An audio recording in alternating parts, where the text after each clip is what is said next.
La resurrección de Jesús. ¿Puede haber algo más infantil que una religión que pregona la resurrección de la carne?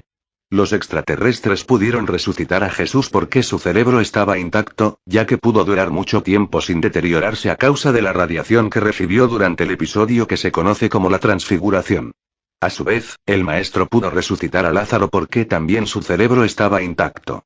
Ni siquiera el absoluto podría resucitar a alguien una vez que el cerebro entrara en descomposición, porque ello violaría sus propias reglas. En rigor, entonces, ninguno estaba realmente muerto.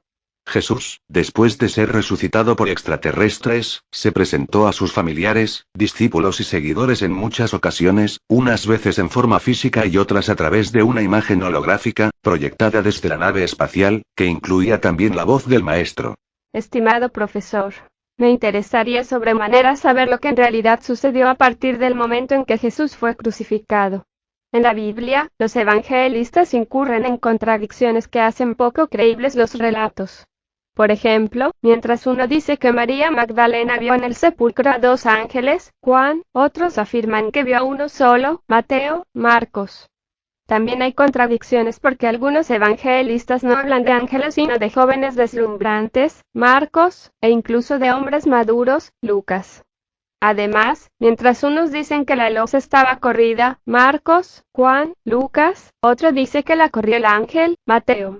En algunos momentos se habla de que Jesús no les permitía a sus discípulos que lo tocaran y en otros que se sentaba a la mesa a comer con ellos. ¿Podría aclararme estas confusiones? Un saludo a todo el grupo. Respuesta. Apreciada Sira. Hacía mucho tiempo que teníamos en nuestra agenda consultar a los maestros de luz sobre la verdad de la resurrección de Jesús, que él mismo ya nos había adelantado que no había sido un milagro sino un hecho científico realizado por extraterrestres. Incluso nos había confirmado que el sudario con el que se lo envolvió y que retrató su figura en negativo era real. Finalmente hicimos una sesión y la verdad sobre la resurrección salió por fin a la luz. Nada mejor que transcribirte los diálogos que sostuvimos con Jonathan Urel, que es el espíritu que hace 2000 años encarnó como Juan Zebedeo, el amado discípulo de Jesús, y con el propio maestro. Bienvenida al club. Un fuerte abrazo. El mito de la resurrección milagrosa de Jesús. Sesión del 3 de mayo de 1998. Medium. Jorge Holguín. Entidad que se presentó a dialogar. Maestro Jesús, actual logo solar, y Jonathan Urel, yo superior de Jorge Holguín. Interlocutor. Maestro, ¿podríamos también hablar un poco sobre la resurrección, que usted quedó la vez pasada en explicar? Maestro Jesús. Sí, puede ser, interlocutor. La pregunta clave es si usted fue bajado muerto de la cruz, obviamente de acuerdo a los cánones terrestres, o desmayado. Maestro Jesús. Verdaderamente estaba muerto. En ese momento decido descender a la 8ª esfera, porque quería absorber el sufrimiento de mis hermanos en pena, fue como miles y miles de alfileres que se clavaran en mi hipotético cuerpo físico. Interlocutor. ¿Fue una decisión totalmente suya? Maestro Jesús. Así es, porque quería vivir esa experiencia, era necesario que la viviera, el sufrimiento de la cruz es insignificante comparado con el sufrimiento de la 8ª esfera. Esto es lo que mis seguidores actuales, en una religión tan estrecha, no lo entienden. Hablan del Calvario, que fue una insignificancia comparándolo con el sufrimiento de miles de espíritus en ese lugar de dolor. Interlocutor. ¿Está hablando literalmente o simbólicamente al decir que en esa 8ª esfera el sufrimiento es mayor que el de una crucifixión? Maestro Jesús. Estoy hablando literalmente, es mucho mayor porque se percibe, a la vez, el sufrimiento de miles de seres que se encuentran en ese nivel.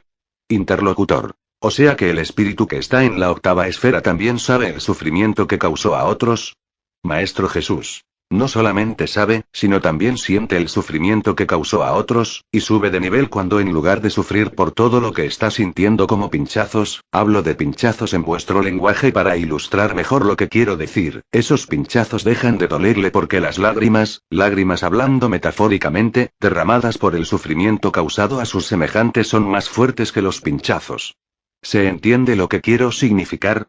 Interlocutor. Totalmente, maestro. La explicación es clarísima. Maestro Jesús. Y en ese momento, automáticamente sube de nivel. Cuando yo subo de nivel, estoy otra vez en el plano físico 1, mi cerebro no está totalmente muerto, y en ese momento me resucitan mediante una especie de radioactividad que sería muy difícil de explicar para vuestro entendimiento. Interlocutor. ¿La resurrección fue por manos terrestres o extraterrestres? Maestro Jesús. Extraterrestres, me levantan de nivel porque tengo que cumplir otra misión en otro mundo, que será relatado más adelante. Esa radiactividad queda en esa tela que me envolvió, con lo que doy por cierto que el denominado por ustedes santo sudario, es real. Interlocutor. ¿Fue algo, de alguna manera, premeditado esa impregnación o un hecho fortuito? Maestro Jesús. No, no fue algo premeditado, simplemente la radioactividad quedó impregnada fortuitamente. Me voy a retirar para dar paso a otra entidad. Les doy mis bendiciones. Sepan que estoy siempre con ustedes. Interlocutor. Hasta luego, maestro, y gracias. ¿Quién se va a presentar ahora? Jonaka Nurel. Me encuentro como flotando, el lugar está como cargado, soy Jonaka Nurel. Quiero transmitir lo siguiente. Había una civilización que prácticamente estaba falta de fe, agnóstica, no tenían ningún líder espiritual, en un mundo vacío de fe, de ideas, de filosofía. Se pidió permiso al gran Logos de aquel entonces, estoy hablando de la época en que mi maestro fue llevado a la cruz, para resucitarlo. Ese permiso fue dado y se lo resucitó. No había tiempo de prepararlo, porque ese planeta, llamado Fulgor V, ya entraba en agonía y se lo llevó a ese mundo a que transmitiese mensajes. Estuvo un lapso, de lo que ustedes llamarían meses, transmitiendo mensajes espirituales en ese mundo. Se trataba de un orbe no compatible, quizás, con la sustancia de la que estaba hecho mi maestro. Recordemos que el cuerpo del maestro, como el de todos nosotros cuando estamos encarnados, era básicamente de carbono, fue a un mundo donde la base era de silicio y era un mundo impregnado de radiactividad. Entonces, el maestro sabía que tenía poca vida útil. Los habitantes de ese mundo también lo sabían, interlocutor. Se trasladó a ese mundo, entonces, con su propio cuerpo físico. Jonaka Nurel. Así es, con el propio, a propósito para demostrarles a los habitantes de ese mundo que él no le temía a la muerte física. Porque él podía haber argumentado. Ya que fui resucitado, puedo seguir en la tierra. A mi maestro le dieron a optar, si tomaba esa misión o no, porque al tomar esa misión, en un mundo tan incompatible con su cuerpo físico, sabía que tenía una vida útil de 6 a 8 meses terrestres nada más. Interlocutor. Pero el maestro Jesús se presentó ante sus discípulos en cuerpo físico. Jonaka Nurel. Sí, se presentó en cuerpo físico, pero solo una vez, hay muchos errores al respecto, momentos antes de viajar a ese mundo agonizante. Se presentó y estuvo comiendo con nosotros. Yo, encarnado como Juan Cebedeo en esa época, fui el primero en verlo. Interlocutor. ¿Pero en cuerpo astral se presentó muchas veces? Jonaka Nurel. Así es, y por eso el maestro no permitía que lo tocaran.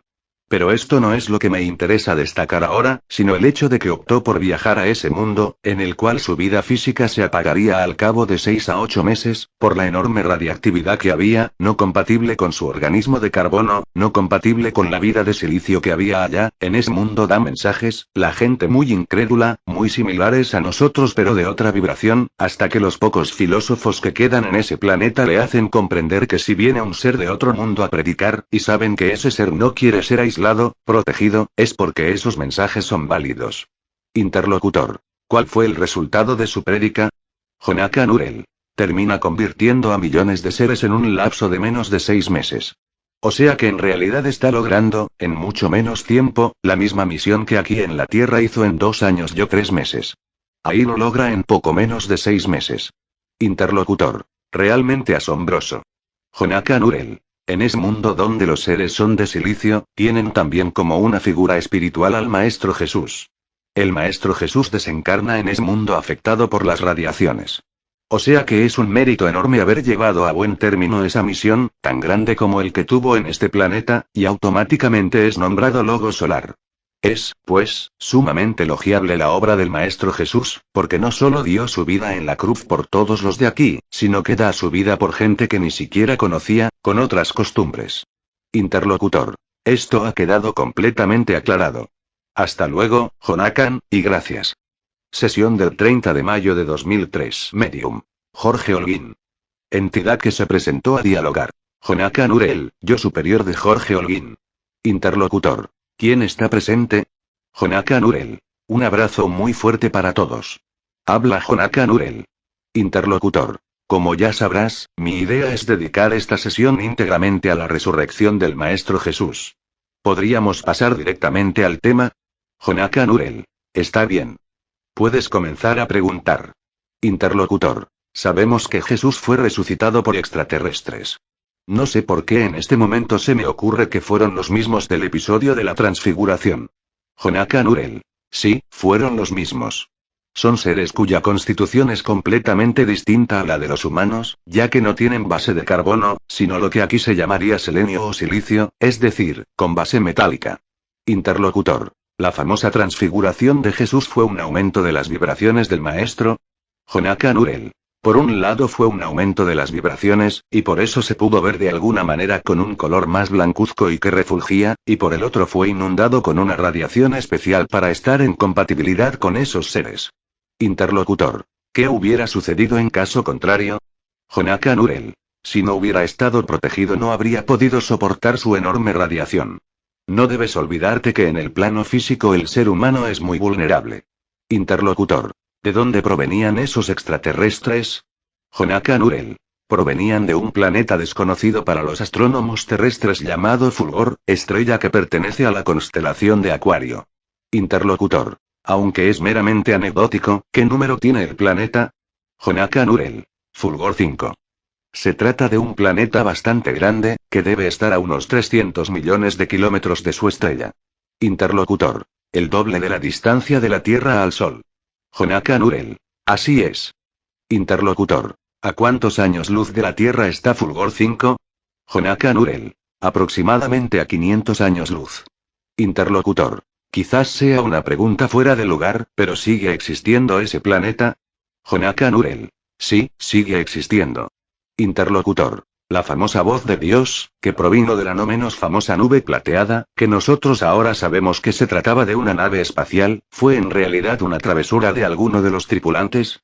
Jonathan Urel. No se le podría llamar, como tú dices, una travesura, porque en el planeta de donde provenían, sus maestros estaban al tanto del atraso de la Tierra, y entonces de esa manera buscaron provocarnos un temor reverencial.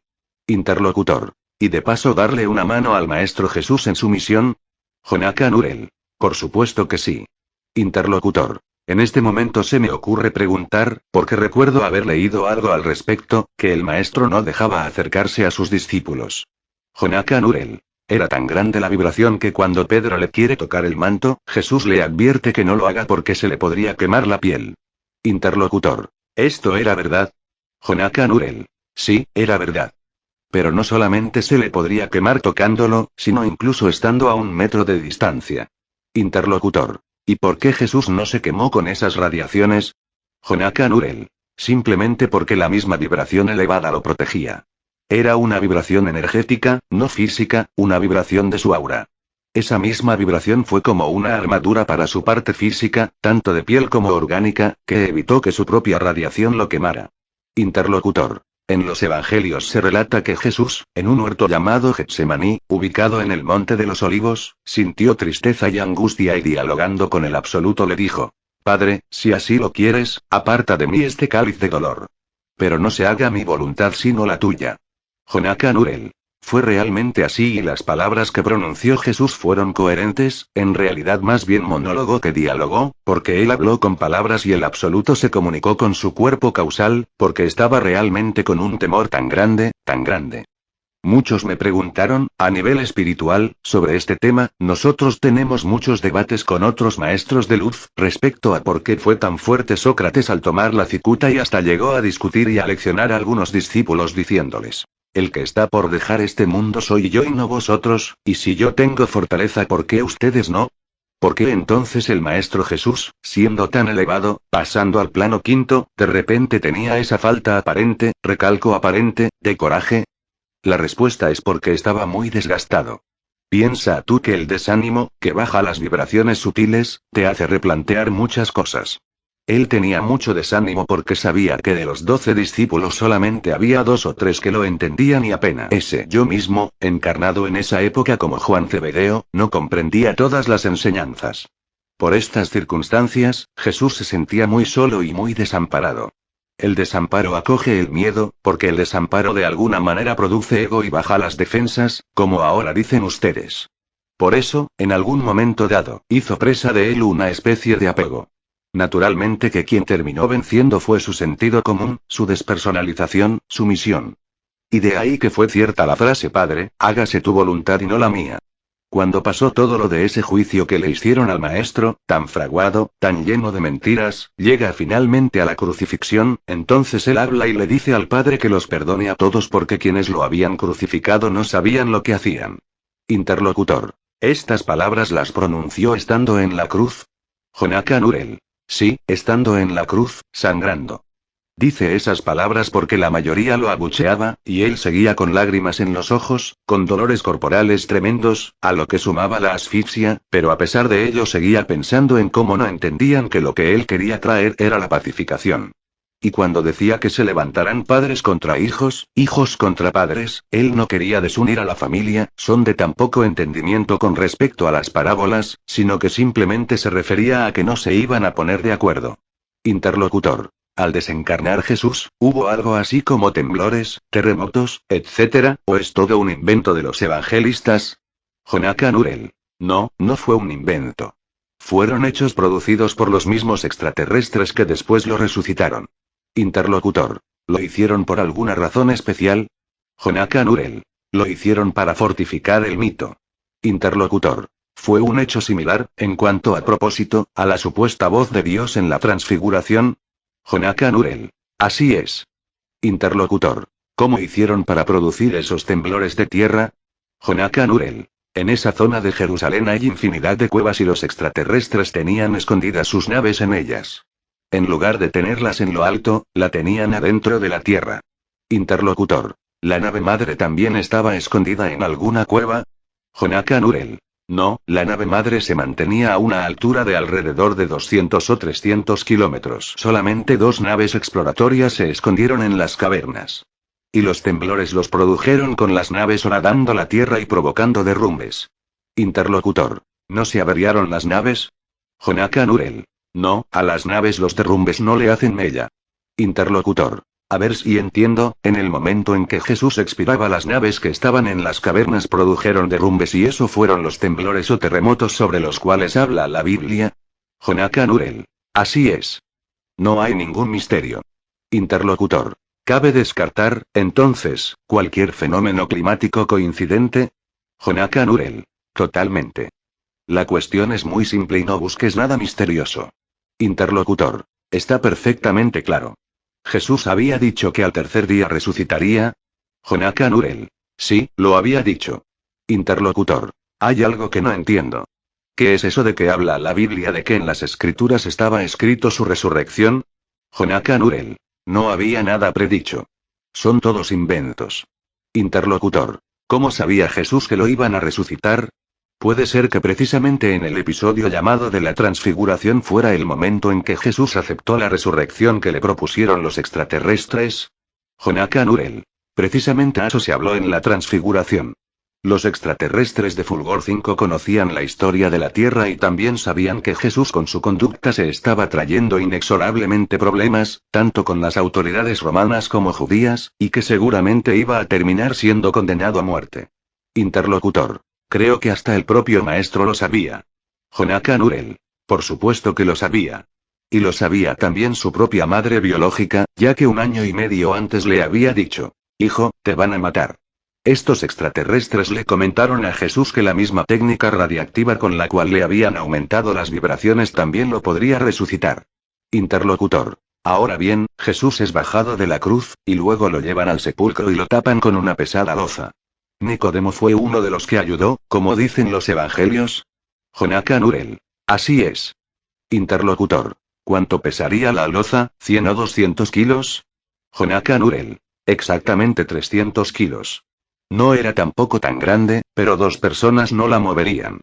Interlocutor. Según el Evangelio de Juan, y creo que también el de Mateo y Marcos, al día siguiente, de madrugada, cuando aún había oscuridad, María Magdalena va al sepulcro y al ver la loza corrida y la tumba vacía piensa que alguien se llevó el cuerpo.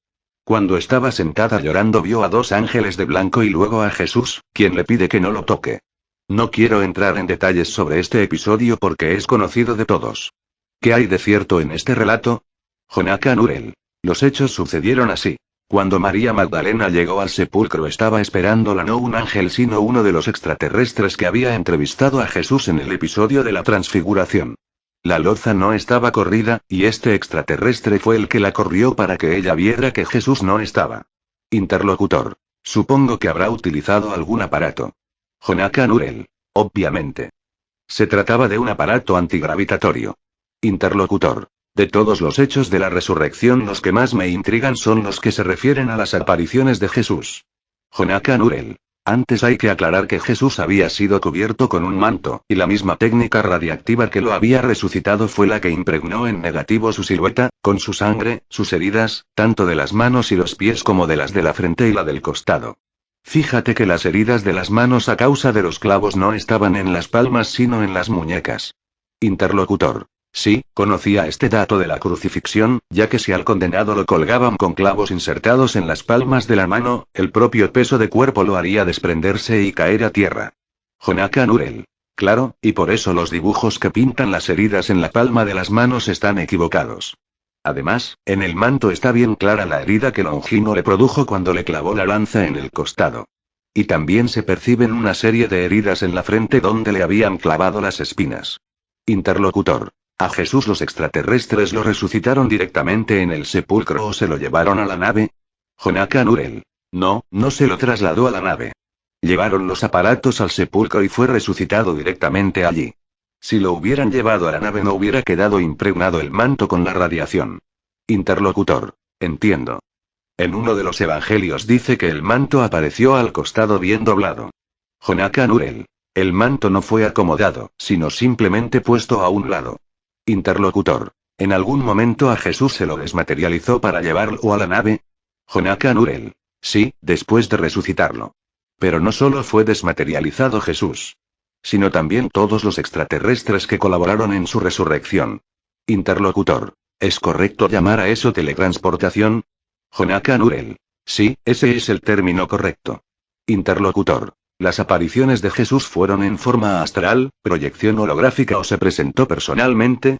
Jonathan Urel. Fue en las dos últimas formas, astralmente no.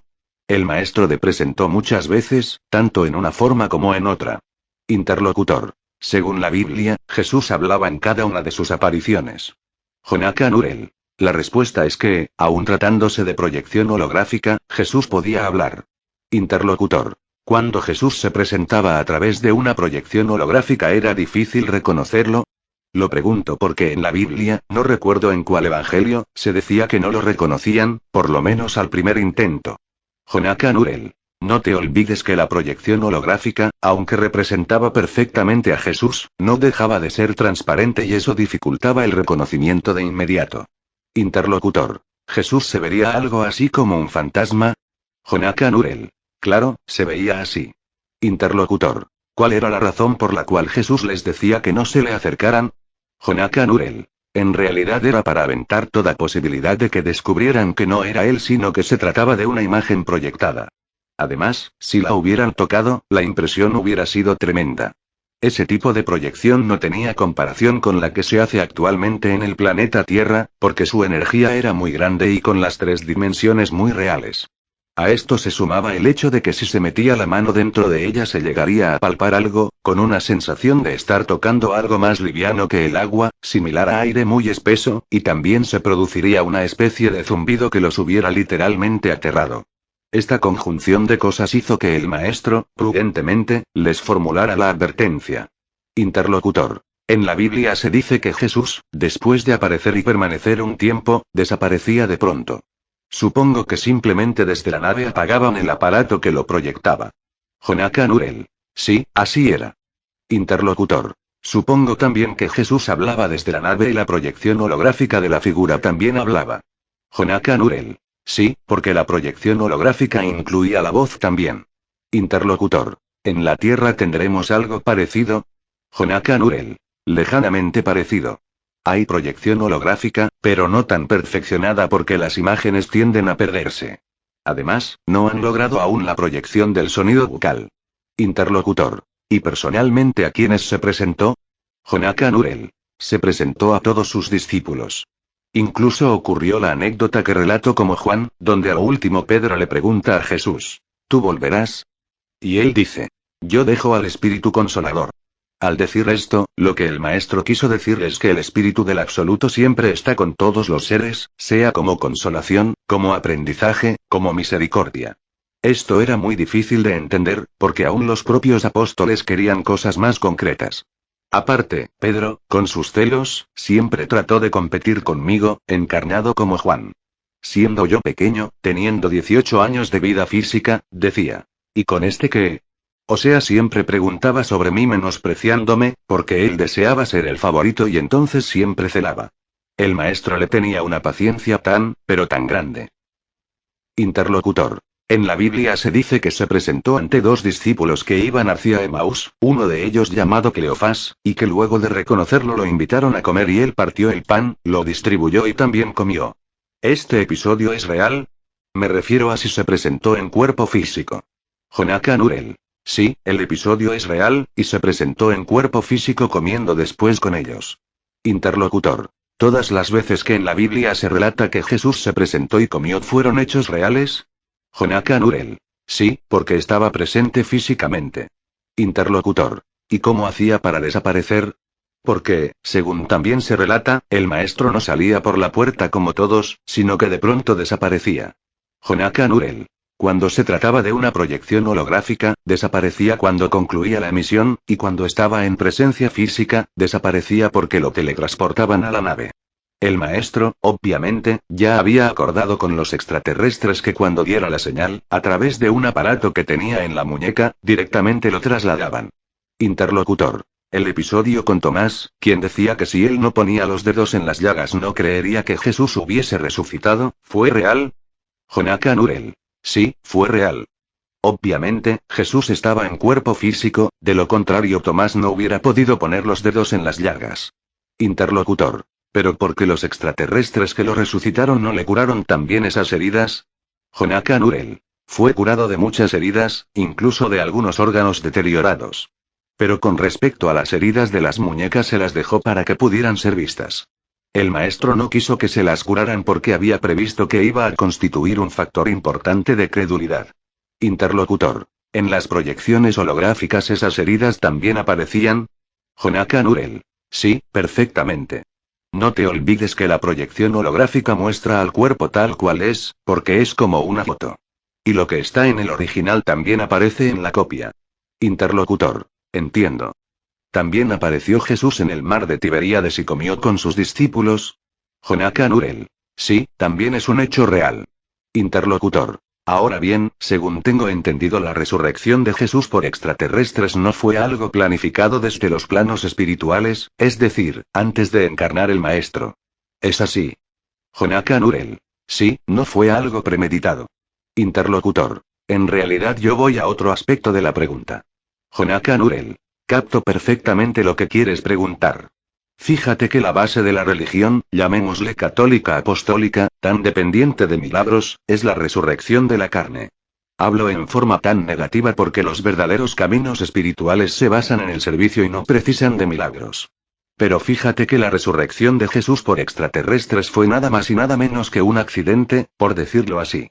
Si no hubiera existido esa intervención, la resurrección de la carne no hubiera tenido lugar y entonces quizás Jesús no hubiera tenido tanta trascendencia en el plano físico como la tuvo. Interlocutor. Precisamente a eso voy.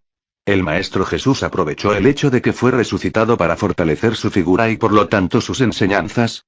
Jonathan Urel. Sí, por supuesto. Interlocutor. Ahora bien, el Maestro Jesús también les decía a sus discípulos, para que creyeran más en él, que era el único Hijo de Dios. Desde mi punto de vista, considero que estas cosas eran válidas para esa época. Y su proyección para el futuro, donde nosotros todavía creemos que Jesús es Dios hecho carne y que resucitó milagrosamente. ¿No quedan esos dichos de Jesús como algo contraproducente? Jonathan Urel. No había otra manera. Su actuación tenía que ser grandilocuente, ampulosa, de lo contrario no lo hubieran escuchado como lo escucharon ni trascendido en la forma que trascendió. Interlocutor. ¿Queda claro, entonces, que lo que dijo Jesús no es para nada cuestionable? Jonathan Urel. En absoluto. De todas maneras, cuando el Maestro dice que quien me ve a mí ve al Padre, está diciendo que quien hace mis mismas acciones de servicio verá al Padre. Interlocutor. Entiendo. Mi pregunta tenía como referencia que yo en una oportunidad le pregunté directamente al Maestro Jesús sobre si esas palabras tenían una doble interpretación y él me aclaró que no, y que las dijo para que creyeran que él era realmente el Padre. Jonathan Urel. Pero lo decía con toda razón, porque su propósito era obtener esa reverencia que tan necesaria resultaba para su misión. Interlocutor. La crucifixión de Jesús fue nada más que para que quedara su imagen proyectada con más fuerza en el futuro. Lo pregunto porque es obvio que si Jesús no hubiera sido crucificado, sus enseñanzas no hubieran tenido tanta trascendencia. Jonathan Urel. En realidad, la crucifixión no fue algo tan buscado. Era una de las alternativas más probables. Aparte, el maestro no ignoraba que si proseguía su misión en la forma en que la estaba haciendo, en algún momento, como dicen ustedes, iba a saltar la bronca. Y aquellos que le tiraban flores en el camino, fueron los mismos que después se le dieron vuelta. Interlocutor. En algún libro leí, creo que en alguno de los que escribió Alice Bailey, que para Jesús la crucifixión implicó una determinada iniciación, creo que la sexta, o algo así. ¿Qué hay de verdad en esto? Jonathan Urel. Es una de las tantas cosas que se han dicho que no tiene ningún sentido. Además, el símbolo de la cruz no existió, ya que Jesús cargó solamente un gigantesco madero, que solo formó una cruz cuando le pusieron un travesaño. Era la forma de ajusticiar que tenían los romanos, pero podía haber sido tranquilamente maderos en forma de X o de Y, hubiera sido lo mismo. Interlocutor. Entiendo. ¿Cómo fue el acto de la crucifixión? Jonathan Urel. Lo primero que hicieron fue clavar el madero, después ataron al maestro con grandes lienzos y luego lo clavaron. Interlocutor. En esa época se acostumbraba poner en la entrepierna de los crucificados un tarugo de madera, con lo cual se demoraba la asfixia del condenado prolongándole el suplicio. ¿Lo hicieron también con Jesús? Jonathan Urel. No, al maestro directamente lo clavaron en los pies por debajo de lo que ustedes llaman las canillas, con un solo clavo, y en las manos, por las muñecas. Interlocutor. ¿Los ladrones que estaban crucificados al lado de Jesús hablaron algo con el maestro? ¿Fue cierto lo del buen ladrón y lo del mal ladrón? ¿Lo insultaron como dicen algunos autores? Jonathan Urel. No, nada de eso, al contrario. Ambos le tenían al maestro un respeto reverencial tremendo. Ellos lo tomaban, como muchos en esa época, como el Hijo directo de Dios. Pensaban que Jesús era el mismo Dios redivivo. Interlocutor. ¿Pero le dijeron algo a Jesús?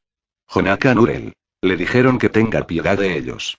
Y el maestro, sabiendo que iban directo al plano 2 por las fechorías que habían hecho, violaciones, robos, y un montón de cosas más, precisamente por eso habían sido crucificados, en ese momento les dijo que irían al reino de los cielos con él.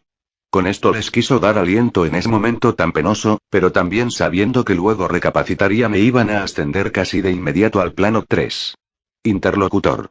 Pasando a otro tema, en los pocos minutos que quedan de sesión, ¿de dónde surgió esta cuestión, que nosotros sabemos que es falsa, del Espíritu Santo? ¿Jesús hablaba de esta entidad? Jonathan Urel. Jesús hablaba del Espíritu Consolador, que no es otro que el Espíritu de Dios, el que nos consuela cuando nosotros, en el plano 5, tenemos dolor por los seres de los planos más densos, o ustedes, encarnados, por distintas cosas que no se terminan de concretar. Interlocutor. Entonces, todo eso de la famosa Trinidad, Padre, Hijo y Espíritu Santo es todo un invento. Jonathan Urel. Es un invento. El Espíritu Santo no existe como una tercera persona, y, además, hijos de Dios somos todos. Solamente si se entiende por Espíritu Santo el Espíritu de Dios, entonces está bien. Interlocutor. Comprendí perfectamente. En la Biblia se dice que los discípulos dudaban de que era Jesús resucitado. Jonathan Urel. Dudaban únicamente cuando se trataba de una proyección holográfica, pero en absoluto cuando estaba en cuerpo físico con ellos. De lo contrario no lo iban a aceptar tan fácilmente. Obviamente, estaba demacrado, pero su barba lucía bien recortada por los mismos extraterrestres. Ten en cuenta que en aquella época no había aparatos como para poder polijarse la barba. Cuando los extraterrestres lo resucitan, lo maquillan y lo acicalan como si fuera un actor de una película. Es decir, que no estaba tan tosco como antes, pero igual era reconocido. Interlocutor. ¿Qué sucedió con el espíritu de Jesús al desencarnar? Jonathan Urel. Una vez desencarnado, es decir, siendo ya espíritu 100%, aprovechó para descender a la octava esfera. Una de sus misiones era tratar de palpar, de captar el sentir de los espíritus que habían descendido hasta ese lugar. Es algo parecido a que tú en este momento físico me refiero, tu 10% se encuentra con una multitud y entonces abres y abres los brazos tratando de tocar a todo el mundo, palparlos, como si las yemas de tus dedos pudieran sentir el pensar de cada uno. Obviamente estoy hablando en forma metafísica. Al descender Jesús a la octava esfera es como que abrió sus brazos conceptuales, es decir, todo su concepto espiritual, para palpar y tratar de hablar, pero fue un diálogo de sordos. Traduciendo los conceptos a palabras, forzando la interpretación porque en realidad los conceptos espirituales son intraducibles, les decía. ¿Qué te está sucediendo? Y la respuesta fue algo parecido a como si alguien te tomara de la solapa y te dijera. Ayúdame. Pero dime lo que te está sucediendo. Insistía Jesús. Del otro lado no le respondían los porqués, pues querían ya una solución. Entonces Jesús iba hacia otro espíritu y le hacía la misma pregunta. Cuéntame lo que te está sucediendo, comparte conmigo tu dolor, y la respuesta era siempre la misma. No quiero compartir nada, quiero que me alivies ya. O sea que fue un diálogo de sordos. Si alguna enseñanza sacó Jesús de su descenso a la octava esfera, fue la del tremendo, monumental ego que hay en ese plano debido al mismo sufrimiento. Los espíritus no tienen oídos, ni ojos, ni boca, pero fue como si los tuvieran. Por eso digo que fue un diálogo de sordos, de ciegos y de mudos. Prácticamente allí nadie escucha al otro, y todos están inmersos en su propio dolor. Un ejemplo similar a lo que sucede en la octava esfera con los espíritus lo tienes en las películas donde puedes ver a las personas que ante un bombardeo huyen para cualquier lado entrechocándose. Es decir, no van todos en la misma dirección como esas hormigas gigantes llamada ese marabunta, que seguramente habrás visto en muchas películas. Interlocutor. Sí, las he visto. Jonathan Urel. Y en el plano físico, cuando hay un sismo, un bombardeo o alguna catástrofe, los seres humanos huyen para cualquier lado. Bueno, imagínate eso aumentado a la enésima potencia y tendrás un panorama de lo que es la octava esfera. Interlocutor. Entendí perfectamente. ¿Cómo está el receptáculo para continuar? Jonathan Urel. Está muy desestabilizado. Interlocutor. Entonces reservo el resto de las preguntas para la próxima sesión. Jonathan Urel. Los dejo con toda mi luz. Interlocutor. Hasta luego, maestro, y gracias.